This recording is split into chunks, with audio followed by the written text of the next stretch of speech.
Hi friends, మీరు చూస్తున్న thank farmer ATR Telugu. చాలామంది అగ్రికల్చర్ వీడియోస్ అని అడుగుతున్నారండి. ఒక ఫార్మర్గా అగ్రికల్చర్ వీడియోస్ పెట్టాల్సిన బాధ్యత అయితే నాకైతే ఉంది. కానీ మీరు చాలామంది ఇలాంటి అగ్రికల్చర్ వీడియోస్ని సపోర్ట్ చేయట్లేదు అనమాట. మీరు ఒక లైక్ ఇచ్చి సపోర్ట్ చేస్తే నేను వరి నారుమడి దగ్గర నుంచి మీకు కోత నూర్పిడి వరకు కూడా నేను వీడియోస్ పెడతానండి. ఓకే ఫ్రెండ్స్, ఈరోజు నేను ఇక్కడ నారుమడి ఎలాగా విత్తుతున్నాను ఈ తుఫాన్లు అనేది మీకు ఎక్స్ప్లెయిన్ చేస్తాను చూడండి. మామూలుగా అయితే మేము ఎద్దులతో దున్ని వేస్తాము. పురాతన కాల పద్ధతిలోనే మేము వరి నారుమడి వేస్తుంటామండి. ఎందుకంటే మాకు ఇక్కడ వరి నాటు యంత్రాలు అవి లేవు బెడ్లలో వేయడానికి. వీలైనంత మట్టుకి బెడ్లలో వేసుకోవడం బెటర్ అనమాట. కానీ మాకైతే పురాతన పద్ధతే మాకు అలవాటు అనమాట. ఇక్కడ మామూలు మ్యాన్ పవర్ని ఉపయోగిస్తాం, అంటే కూలీలు పెట్టి నాట్లు వేస్తాము. అందు గురించి ఇలాగా వరి నారుమడి ముందుగానే రెడీ చేసుకుంటాం అనమాట. ఒక 2 నెలల ముందు నుంచి 4-5 సార్లు దుక్కు దున్నుకొని ఆ వరి నారు వేసే ప్రాంతాన్ని శుభ్రంగా గడ్డి గాబు లేకుండా చేసుకుంటామండి. కాకపోతే చాలా సక్రమంగా ఉండేదాన్ని తుఫాన్ వచ్చి చెడదొబ్బింది అనమాట. శుభ్రంగా ఈ వరి నారుమడిని శుభ్రంగా నీరు పైనుంచి వచ్చి పడిపోతుంది అనమాట. ఇప్పుడు ఇంకొకసారి 2 సార్లు దున్నాల్సి ఉంది, కానీ ఇప్పుడు కుదరలేదనమాట. ఆరలేదు నీరు వచ్చి పడిపోవడం వల్ల. అందువల్ల ఆల్రెడీ 3 సార్లు దున్నింది. ఇది మట్టి కూడా లూజ్గా ఉంది, చూశారు కదా. ఇప్పుడు ఏం చేశానంటే నేను మొత్తం చిన్న చిన్న గడ్డి పరకలు ఉంటే పీకేసి మొత్తం క్లీన్ చేసేసి విత్తనాలు చల్లేసానండి. ఈ విత్తనాలు చల్లకముందు నేను విత్తనాలని కార్బన్ డిజంలో నేను నానబెట్టుకున్నాను, అంటే విత్తన శుద్ధి చేశాను. ఒక పూట అనేది నానబెట్టానండి. మామూలుగా అయితే మీరు ఒక 24 అవర్స్ మీరు విత్తన సంఖ్యను బట్టి మీరు నానబెట్టుకుంటే సరిపోతుంది. నానబెట్టేసి నేను వేసాను, ఒక పూట నానబెట్టి తెచ్చి చల్లాను అనమాట. చల్లిన తర్వాత ఇలా బురదలో వేసినప్పుడు విత్తనం ఒక 6 ఇంచు మాత్రమే లోపలికి వెళ్ళాలండి. ఇంకా లోతుకు వెళ్ళినట్టయితే పులిసిపోయే అవకాశం అనేది ఉంటుంది. నేను పంజాను ఉపయోగిస్తున్నానండి. చేతులతో పిసకాలి, కానీ గోల్డ్లో మట్టిపోయి గోల్డ్ నొప్పి వచ్చేస్తున్నాయి అనమాట. అందు గురించి నేను ఈ పంజాని ఎలాగ ఇంట్లో ఉంది కదా ఒక ఆయుధం అని చెప్పేసి దీన్ని ఉపయోగిస్తున్నాను. చూశారు కదా, అది చక్కగా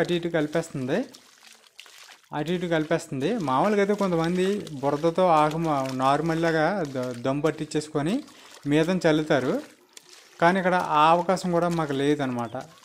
అందు గురించి మేము చల్లేసిన తర్వాత ఇలా కలిపేస్తున్నాం అటు ఇటును. ఇక్కడ అందరూ ఇదే పద్ధతిని ఇప్పుడు తుఫాన్ వల్ల ఉపయోగించాల్సి వచ్చింది. ఇక్కడ అందరూ అలా చేస్తున్నారు. వాళ్ళు పొలాలతో చేతిలో కలుపుతున్నారు, నేను పంజాతో కలుపుతున్నాను, అంతే తేడా. మనకి వరి నారుమడి వచ్చి మనకి దుక్కు దున్నేటప్పుడు నారు వేయకముందు 2-3 సార్లు దున్నేటప్పుడు బాగా పశువులు ఏరి వేసుకొని దాని సారాన్ని పెంచుకోవాలండి. అలాంటప్పుడే మీకు ఇలాంటి నార్మల్లో వేసిన గింజ అనేది త్వరగా మొలకెత్తి బలంగా ఎదుగుతుంది. వేసిన తర్వాత శుభ్రంగా నీరు పోయేటట్టయితే చూసుకోవాలి. నీరు ఎక్కువ నిల్వ ఉంచకూడదు ఇందులోని. అటు ఆరుతడిగానే ఉండాలన్నమాట. ఉంటే మీకు చూశారు కదా ఇలాగా మొలక శాతం అనేది వచ్చింది. నేను నీరు శుభ్రం పోయేటట్టు చేశాను, కానీ ఆకాశం నుంచి నీరు పడతాను ఉంది 15 రోజుల నుంచి తుఫాను చేత వచ్చేది పడతాను ఉంది. పైనుంచి ఇక్కడదక్కడే కాలాల ద్వారా పోతాను ఉంది. అలా కింద మీద పడ్డానండి. కింద మీద 15 రోజులు పడ్డ తర్వాత 15 రోజుల వయసుకి నారు అనేది ఇలాగ వచ్చింది. చూశారు కదా, వరి నారు బాగుందండి. నేను పలచగానే చల్లాను, అది కూడా పలచగానే దిట్టంగా ఎదుగుతుంది అనమాట. మామూలు రూల్గా చెప్పాలంటే మరి 15 రోజుల నుంచి 25 రోజుల లోపు వయసు ఉన్నాయి వేసుకోవాలి నాట్లు. అప్పుడే మీకు వరి దుబ్బు అనేది బాగా చేస్తుంది, పిలకలు ఎక్కువ వస్తుంది, దిగుబడి కూడా అధికంగా వస్తుంది అనమాట. మీ వ్యవసాయ భూమి సారాన్ని బట్టి కూడా దిగుబడి ఆధారపడి ఉంటుంది. చాలామంది ఇలా ఈ వయసు రాగానే టపా యూరియా తెచ్చి చల్లేస్తుంటారు ఆకుమల్లోని. అవసరం లేదండి. మనం ముందుగానే పశువుల ఎరువుతో మీకు వరి నారుమడి రెడీ చేసుకున్నట్టయితే, దుక్కులోనే వేసుకున్నట్టయితే మీకు యూరియాలు డిఏపీలు చల్లాల్సిన అవసరం ఉండదు.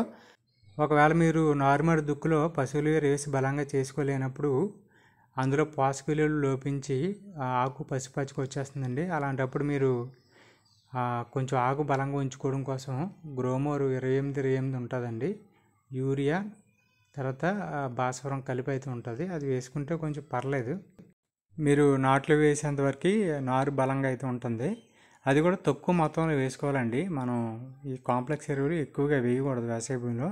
తక్కువ మొత్తంలో మాత్రం వేసుకుంటే పర్లేదన్నమాట. ఓకే ఫ్రెండ్స్, వీడియో నచ్చితే లైక్ చేయండి. Thank you for watching.